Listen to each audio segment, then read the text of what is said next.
Saya sudah ngomong, nanti Jokowi itu turun dari kekuasaan, seluruh daftar kasus dia udah pegang. Dia sadar rakyat akan mendesak dia untuk masuk penjara. Kalau tekanan itu kuat, satu demi satu kasus akan dilepas. Tujuannya apa? Supaya dia tidak menjadi bidikan.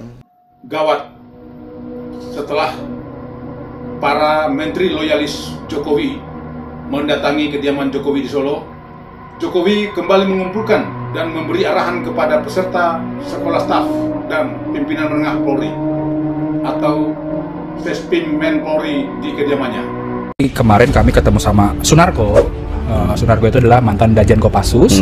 Lalu juga ketemu dengan Soeharto ya, marinir, dan beberapa jenderal lainnya lah. Mereka ini mulai bergerak.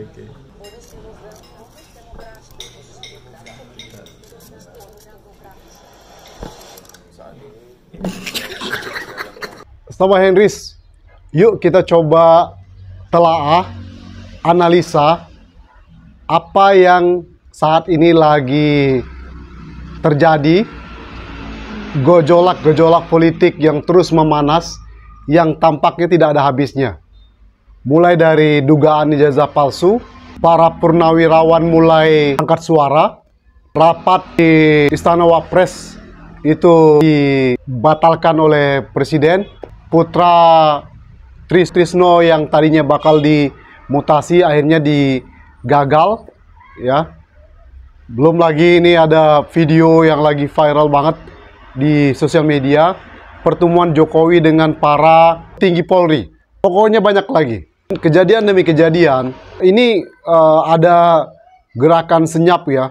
Gerakan senyap Prabowo dan juga Anies Baswedan untuk menyingkirkan degominasi politik yang terkesan memaksakan Gibran nanti di tahun 2029, degominasi politik Jokowi. Apakah benar Sobat Henrys? Yuk disimak sampai selesai ya. Halo, Assalamualaikum warahmatullahi wabarakatuh. Apa kabar Sobat Henrys? Semoga Sobat Henrys dimanapun berada tetap sehat, tetap semangat. Seperti biasa Sobat Henrys, welcome back to my YouTube channel Henrys Media. Video ini kita mulai dari, kalian masih ingat kan, beberapa waktu yang lalu Prabowo dengan lantang mengatakan hidup Jokowi. Dan saya harus katakan bahwa alih kekuasaan, transisi dari Presiden ke-7 ke Presiden ke-8, saya kira suatu transisi yang salah satu transisi yang paling mulus.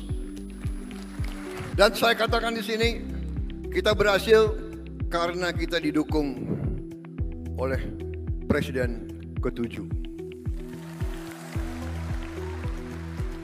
Terima kasih, terima kasih, terima kasih, terima kasih, Pak Jokowi. Banyak orang menyesalkan ucapan Prabowo waktu itu ya. Tapi di balik statement Prabowo itu ada makna yang sangat dalam yang bisa kita pelajari. Mungkin di depan dipuji gitu ya, di belakang. Ini berkaitan dengan gerakan senyap yang saat ini mulai ditunjukkan kepada kita satu persatu ya, arah politik ke depan gitu loh. Ya. Apakah gerakan senyap ini dari Prabowo Subianto atau dari Pak Anies Baswedan sendiri guna nanti di pemilu 2029. Pernah ada kan di podcast Kaisang itu keceplosan mengatakan, oh jadi maksudnya mau mendorong Mas Gibran untuk mengkudeta Pak Prabowo di 2029. Nah, isu ini terus bergulir guys ya, dari KONI ya yang menyatakan bukti-bukti dari Hasto tentang jabatannya Prabowo berapa lama dan terjadi kudeta ke Prabowo. Nah, tentu ini juga mulai ditangkis oleh Prabowo. Tentu Prabowo ingin menyelamatkan pemerintahannya, dirinya, dan juga mungkin para pendukungnya jelang 2029 nanti. Belum lagi nih kan Wapres Gibran ini seperti bergerak sendiri. Ya, bergerak sendiri dengan waktu itu sempat rame ya, Hello Mas Wapres ya, bikin pengaduan sendiri, lalu berkunjung ke proyek-proyek gitu ya. Jadi seperti bergerak sendiri gitu loh, ya. Jadi ini mulai muncul spekulasi-spekulasi dan Prabowo tampaknya mengantisipasi ini, jangan sampai ini terjadi. Tentu dengan berbagai macam cara ya, yang mulai kelihatan tampak itu revisi Undang-Undang TNI. Tentu Prabowo punya kepentingan politiknya sendiri.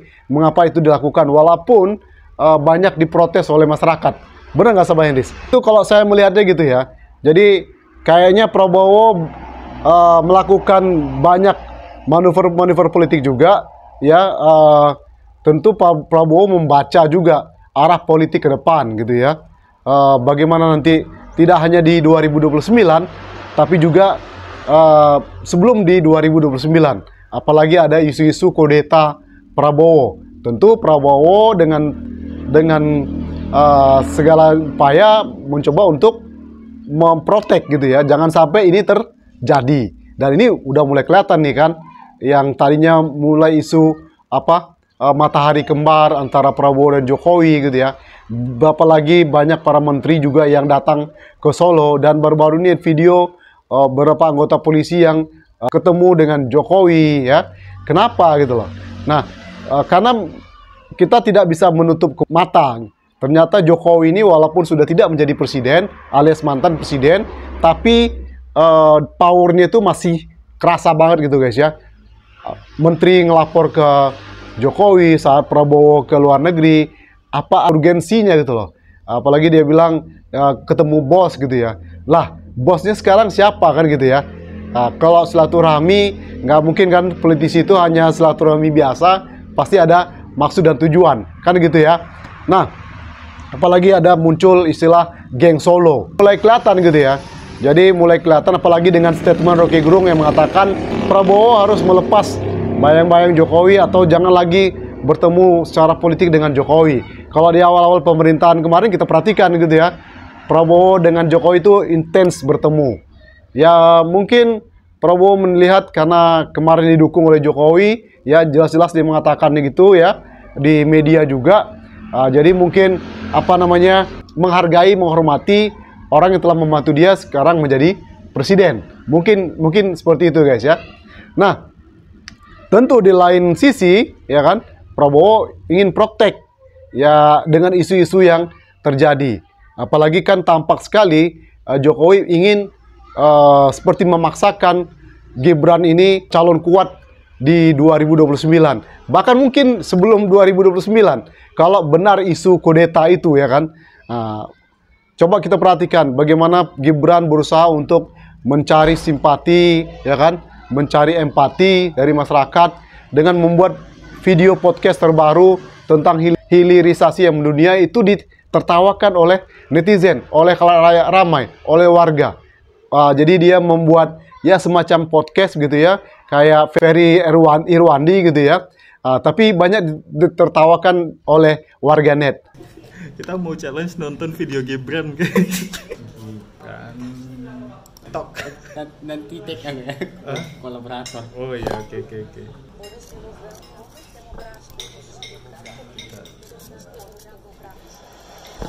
Saat ini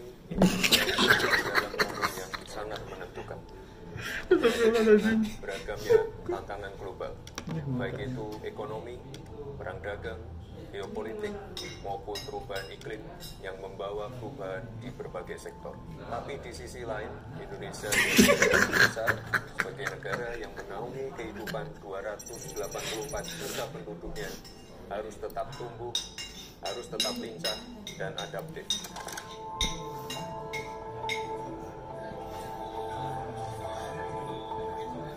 Teman-teman, memang ada, bahkan begitu besar. Tapi itulah peluang kita juga jauh besar. Banyak yang sudah mendengar. Akan memenuhi kewajiban Presiden Republik Indonesia dengan sebaik-baiknya dan seadil-adilnya. Jadi hanya satu kali dalam sejarah peradaban. Gak kuat guys, udah guys. Gak kuat guys. Apalagi munculnya para purnawirawan, bahkan mantan Wapres Tri Sutrisno yang paling di depan ingin menyetujui mengenai isu pemakzulan Gibran. Ditandai kemudian sempatkan putranya itu mau dimutasikan, akhirnya dibatalkan, ya, dikembalikan. Nah, ini tampaknya perang bintang gitu ya. Sutioso juga ikut, para jenderal-jenderal. Nah, yang terbaru ini kabarnya para jenderal ini mulai ada kubu lain gitu ya. Kubu yang seolah-olah membela Jokowi Gibran gitu ya. Ada kubunya. Kemarin saya sempat baca. Jadi ada mulai kubu-kubuan gitu ya, para purnawirawan ini. Jadi kayaknya perang purnawirawan ini akan terus bergulir hingga di 2029. Kalau kita lihat secara kasat mata, memang Gibran ini berusaha untuk dipaksakan ya, untuk dipush naik menjadi seorang presiden. Apakah itu nanti 2029 atau terkait isu kudeta? Apakah itu akan terjadi? Nah, kita akan lihat guys ya. Karena memang Gibran ini terus seperti diangkat gitu ya, dicitrakan gitu ya, untuk bisa terus melaju ke posisi paling atas. Nah, tentunya Prabowo dan tim tentunya tidak ingin hal ini terjadi, ya kan? Makanya dia melakukan langkah-langkah protek, langkah-langkah yang boleh saya katakan ini gerakan senyap, silent majority gitu, gerakan senyap Prabowo untuk melawan dedominasi politik Jokowi, ya kan? Apalagi kasus dugaan ijazah palsu yang kembali mencuat, ya, mencuri perhatian publik, ya kan? Sempat redup waktu itu, ya kan? Sekarang kembali di-up. Nah, siapakah ini diuntungkan? Dan kenapa Prabowo tidak berkomentar dengan dugaan ijazah palsu ini? Kan mulai tampak ya guys ya, ada kepentingan politik di situ ya. Apalagi sekarang Jokowi mulai sibuk ya kan, melapor ke polisi, Polda gitu ya. Nah, itu juga tuai polemik, tuai pro kontra di tengah masyarakat, melapor ke kehilangan gitu ya. Apa tujuannya gitu ya. Dan kemarin saya juga sempat mampir ke Jogja, jalan-jalan ke Jogja, napak tilas ke Jogja, dan sempat mampir ke Fakultas Kehutanan UGM. Ya, cuma di depan di depan kampus, saya nge-vlog di situ, sempat ditegur sama pihak security kampus UGM, jangan bahas soal politik gitu loh. Nah, nggak tahu kenapa kok UGM tampaknya alergi dengan politik, khususnya dugaan ijazah palsu ini. Dan juga ini terus ya, Roy Suryo, para dosen gitu ya, mulai menemukan. Dan yang terbaru, ini luar biasa netizen ini, menemukan daftar mahasiswa baru UGM, Fakultas Kehutanan, tahun 1981. Dan di situ tidak ditemukan nama Pak Jokowi. Belum lagi foto wisuda, itu mulai diungkit. Dan mulai tampak titik terang gitu loh, perihal dugaan ijazah palsu ini. Dan ini mungkin memang ada upaya untuk ya jadi masyarakat yang menghakimi gitu loh, sehingga mendowngrade, kalau kata bocor halus ini, mendowngrade ya kiprah politik Jokowi ke depan gitu ya, sehingga tidak mendominasi masyarakat yang akan melawan gitu loh, mendowngrade Jokowi Gibran, ini agar tidak menghindari, agar tidak ada ruang untuk Gibran maju di tahun 2029, apalagi kudeta, ya kan? Karena ini kan masyarakat tentu akan semakin marah gitu ya, semakin ramai diperbincangkan perihal dugaan ijazah palsu ini. Tentu nanti akan merembet ke Gibran.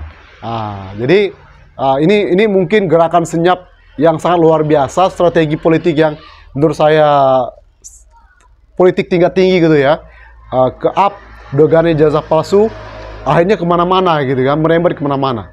Lalu ini juga berhubung dengan Pak Anies Baswedan yang dikait-kaitkan oleh para masyarakat, para netizen, soal para purnawirawan yang dulunya juga mendukung Pak Anies Baswedan ketika Pilpres gitu ya. Salah satunya Sutioso, itu kan mendukung Pak Anies Baswedan. Ini malah dikait-kaitkan dengan isu ini gitu ya, para purnawirawan yang sekarang lagi angkat suara ini dikait-kaitkan dengan Pak Anies Baswedan. Tapi mereka menganggap kelompok itu adalah kelompok pendukung Anies gitu ya. Udahlah biarin aja. Tapi kalau saya melihat gitu ya, para purnawirawan ini juga dulunya para pendukung Prabowo Subianto. Mungkin kemarin karena ada Gibran, jadi mereka mendukung Anies Baswedan. Mungkin seperti itu. Dan sekarang mereka mulai angkat suara karena tidak mau menerima. Kalau kemarin mungkin pas Pilpres mereka supaya tidak ada terjadi bentrok gitu ya, maka mereka biarkan dulu, mungkin seperti itu ya. Nah sekarang mungkinlah saatnya gitu loh.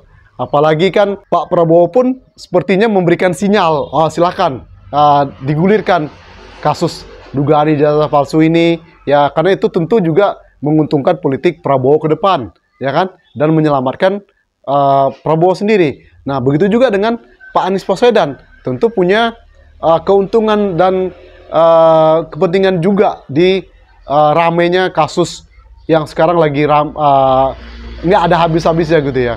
Dan sekarang coba perhatikan dari ceramah terbaru Pak Anies Baswedan di Kediri ya. Itu dia mengatakan ya sekarang sudah tidak ada penghalang gitu ya. Ya benar ya. Nah ini tampak ya kan, Pak Anies Baswedan pun punya gerakan senyap kayaknya gitu ya. Kayaknya untuk situasi politik saat ini gitu ya. Dan Pak Anies Baswedan tetap masih sangat diperhitungkan gitu Pak. Nah ini mungkin juga Pak Anies Baswedan dengan gerakan senyapnya ini ya punya cara sendiri gitu loh. Jadi lawan politiknya gitu ya. Lawan besar politiknya itu Pak Anies Baswedan itu bukan Prabowo kemarin, tapi Jokowi. Kayaknya begitu ya. Ini menurut saya gitu. Jadi dengan bergulirnya dugaan ijazah palsu ini kan, apalagi sempat Pak Anies komentar di situ di video, ya asli ini bukan fotokopi ya. Ini memang aslinya. Bukan fotokopian ini, Pak. Nah, ini kan kayaknya bercanda tapi dalam banget gitu ya. Nah, itu menurut saya sama Iris. Jadi ini terus bergulir dari sisi Pak Prabowo menyelamatkan pemerintahnya, dirinya, dan juga nanti lawan terberatnya nanti. Karena memang terkesan tampaknya Gibran ini akan dipaksakan untuk menjadi orang nomor 1. Ya. Apakah nanti melalui proses pemilu 2029 ataukah sebelum itu? Seperti yang banyak terjadi asumsi-asumsi liar di luar sana. Dan juga begitu juga dengan Pak Anies Baswedan. Pak Anies Baswedan sepertinya akan lebih leluasa bergerak ya, karena tidak ada penghalang. Seperti kata Hasto kan, Pak Anies Baswedan dikriminalisasi kasus Formula E ya kan, karena Pak Anies Baswedan itu memang tidak boleh naik gitu loh. Bahkan kemarin di Pilkada DKI juga manuver-manuver politik dilakukan untuk menghadang, menjegal Pak Anies Baswedan. Setuju nggak sama Iris? So, sekarang kita perhatikan Pak Anies Baswedan tampak lega dan tampak akan melakukan langkah-langkah strategis politik ke depannya untuk bisa terus menjadi orang yang sangat diperhitungkan di kancah politik nasional. Setuju nggak sama Iris? Ya.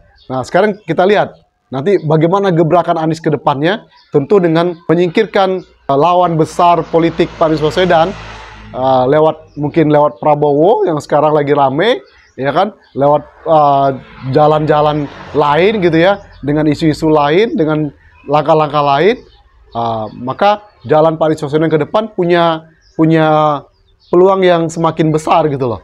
Apakah nanti dia akan bersaing dengan Prabowo? We don't know. Bahkan kalau saya melihat dia nanti bukannya bersaing dengan Prabowo, bisa jadi dia akan bekerjasama dengan Prabowo. We don't know. Oke? Kita lihat saja sama Iris. Ini politik, tidak bisa menutup kemungkinan. Oke? Nah itu sama Iris, analisa politik saya melihat dengan isu-isu yang sekarang terjadi.